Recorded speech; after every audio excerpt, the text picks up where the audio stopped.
Okay, let's jump right in. Today we're tackling Ecclesiastes chapter 4. Right. And it starts pretty intensely, straight into suffering under the sun. Yeah, the sort of earthly perspective. It observes oppression, the tears of the oppressed. And crucially, it points out they have no comforter. Power's on the side of the oppressors. It's stark. And Right. then comes this really challenging conclusion from that observation. It's quite something. The claim that the dead are actually happier than the living who are still alive. And it doesn't stop there. It takes it another step, suggesting maybe those who haven't even been born are, well, better off. Mm-hmm. Because they haven't seen the evil things happening in the world.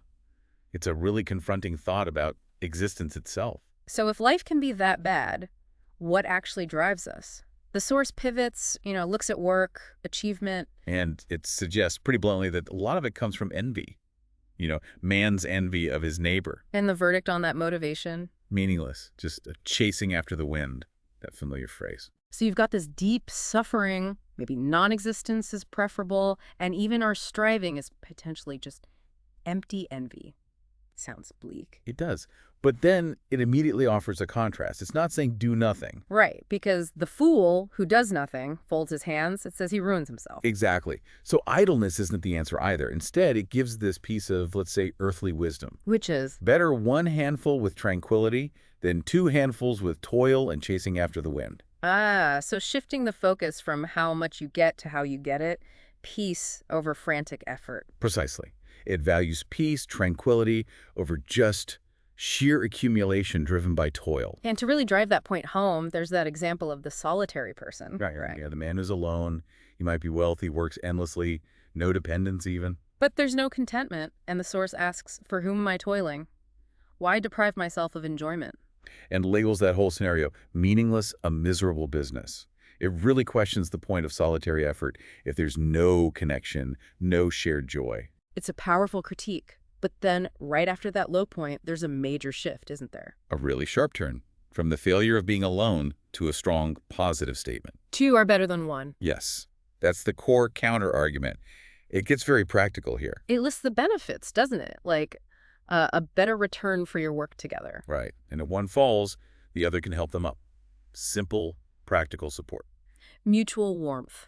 Staying warm together. And defense that image of the cord. A cord of three strands is not quickly broken. It's a powerful argument for community, for partnership. There's strength there. So value is found in connection, not isolation. Then the focus seems to widen again, looking at society, leadership. Mm-hmm.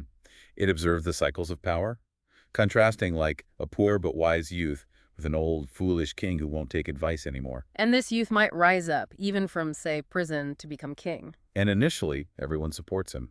The text mentions huge crowds, no end to all the people. It looks like a fresh start. Success, hope. But it circles back. That theme of things being temporary, meaningless. How so? It notes that the next generation, those who came later, weren't pleased with this successor either. So the popularity faded, the initial enthusiasm didn't last. Exactly. And the verdict. Same as the lonely toil, same as the envy-driven work. This too is meaningless, a chasing after the wind. Wow. So this chapter really covers a lot. Suffering, futile work, the misery of isolation, the absolute benefit of partnership, and then the fleeting nature of even popular success. It's quite a journey. And you read these observations from, millennia ago, the injustice, the envy, the loneliness, the temporary nature of fame or power. And it feels, well, pretty relevant, doesn't it? These struggles for meaning, for connection, they still resonate so strongly today. They really do. It makes you wonder how much the core human condition under the sun has actually changed. So thinking about everything we've just unpacked from this chapter, here's something to consider. Based on this source's perspective, where does it strongly suggest you won't find lasting satisfaction or meaning? And conversely, what alternative does it hold up as being truly, fundamentally better?